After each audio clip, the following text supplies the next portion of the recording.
எறும்பு அவ்வளோ பெரிய யானையோட காதில் போய் உட்காந்துக்குச்சு. அதுக்கு தான் பாதுகாப்பாக இருக்கணுமேன்ற எண்ணத்தில் யானையோட காதுக்குள்ளே போயிடுச்சுங்க. அதுக்கு அது சேஃபாக இருந்தது.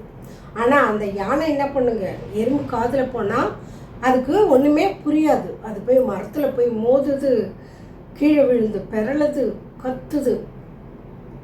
அந்த எறும்பு இருக்கிறது சேஃபு, யானை நம்ம. அந்த எறும்பு வாழ்க்கையில் வரக்கூடிய பிரச்சனைகளுக்கு நம்ம அந்த பிரச்சனைகளில் அட்டென்ஷன் செய்யும்போது தாங்க பிரச்சனைகள் பெருசாக இருக்கும். அதை கவனிக்காமல் விட்டு பாருங்கள், வந்த வழியே போயிடுங்க. ஒரு சின்ன கல் எடுத்து கண்ணுக்கிட்ட வச்சு பார்த்தீங்கன்னா ரொம்ப பெருசாக தெரியுங்க.